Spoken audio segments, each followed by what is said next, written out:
Well, Yeah. and I just want to say, Barry Bonds might be kicking himself because he's probably thinking, man, I could have been the first Jose Ramirez. And now Jose Ramirez, I don't think he's ever going to be the Barry Bonds 2.0, if you will.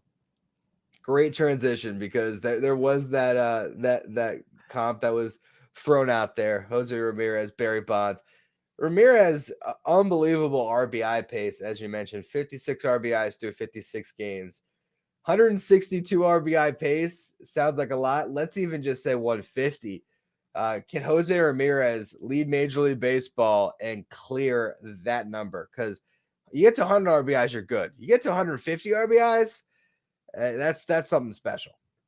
I think he can. Having seen him for the past 3 days, I know you saw him last week against the Mets. He's unreal, and there's a lot of numbers to back that up. It's funny, we were just talking about Alex Rodriguez. Jose Ramirez is almost the anti Alex Rodriguez because when there's nobody on base, he does not hit very well. But when there are runners in scoring position, runners on base, his numbers are otherworldly. And you say, well, they probably should be, but shouldn't they be for every player? And that's not the case. So he really turns it on, and that ability to go on and hit up from both sides of the plate is obviously incredibly elite. The speed.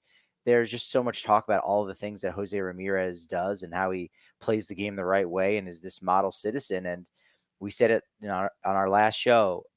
When Jose Ramirez goes, the Cleveland Guardians go. So he is the trendsetter. He sets the table.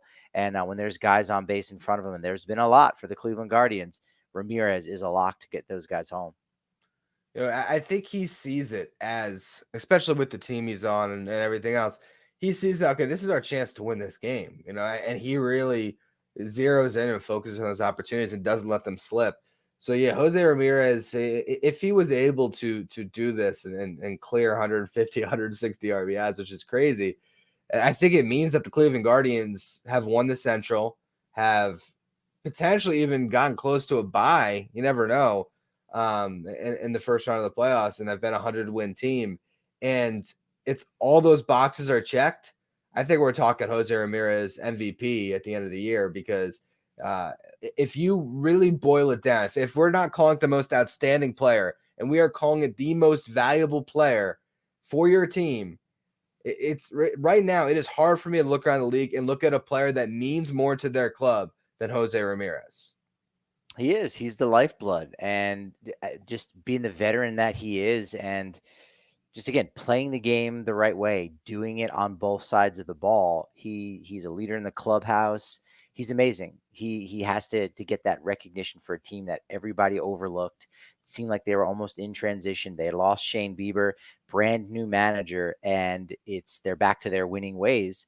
And yet they're not back to anything with him, in the middle of that lineup. He's just been that steady, and so it's incredibly impressive. And I think during the 90s, we were talking about all these players. It was a lot more common for a guy to reach 150 RBI. I remember Manny Ramirez doing it. Sammy Sosa did it twice.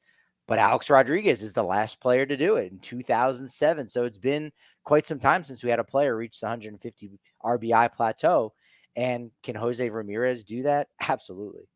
We can, for sure. I mean, I think it's ultimately, if I had to put money on it, I don't know if I would because, like you said, the history is against us. But man, Jose Ramirez is just doing everything for them.